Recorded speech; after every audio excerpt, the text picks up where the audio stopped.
Well, let's get the latest from Ouagadougou, and we can speak now to journalist Sam Mednick, who joins us now from there. Tell us, Sam, what's been the reaction to these developments? Well, I'm just in the street speaking to people after they heard the announcement, and they say that they are very happy about this, that they feel that the country was going in the wrong direction. They're angry and frustrated with people dying, people being killed, with the military being killed, and so they're hoping that this is going to change things. And just tell us how we got to this point. Were there clues in recent days that events there might unfold as they have done? I mean, there have been coup rumblings for several months, and there has been growing frustration for several months, especially as attacks have escalated and more people have been killed, particularly security forces.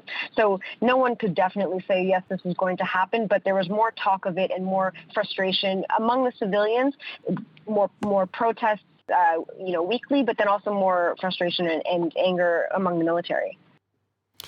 And just listening to what the UN and ECOWAS has said, condemnation for the coup, doesn't seem like necessarily Burkina Faso's new leaders are going to be welcomed with open arms by the rest of the international community, does it?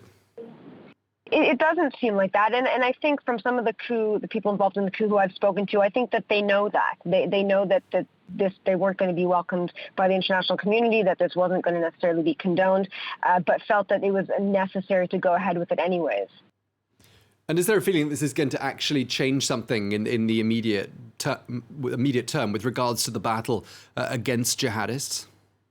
I think it depends who you speak to. If you speak to some analysts, conflict analysts, they will say that they don't think that this will necessarily change much. If you speak to civilians on the streets today, like I just did this evening, they really do think it will change things. They think that having young military leaders leading the country will have a different strategy and will put the needs of the military first, whereas some people say that the president didn't have a strategy and wasn't putting military needs first. So I think it depends who you talk to on how they feel the outcome will be. And just in terms of reaction on the streets there, I mean, it seems, doesn't it, that what the military said on state television has really resonated with crowds. I mean, have there been people taking to the streets there? Definitely, and the people I spoke to said it really resonated with them. People were honking their horns, riding their bikes, shouting, and everyone I've spoken to this evening, not one person has said they don't agree with this.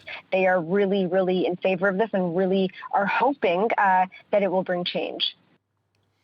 Yeah, I mean, just a word of support from ECOWAS, the regional body. I mean, when it came to Mali, they weren't supportive of the coup. They imposed sanctions on Mali. That's been very unpopular, obviously, in Mali. Is there a feeling there in Burkina Faso that perhaps ECOWAS would respond in a similar way?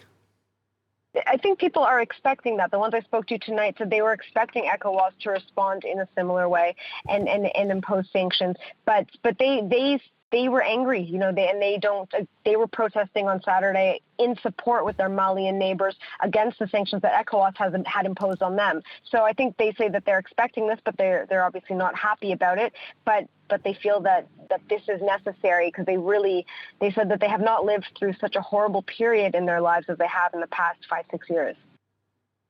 Okay, well, thank you very much indeed for sharing that with us. We're, of course, keeping a very close eye on developments there in Burkina Faso, and we'll no doubt check in with you later on. Thank you very much, Sam Mednick in Ouagadougou. Thank you.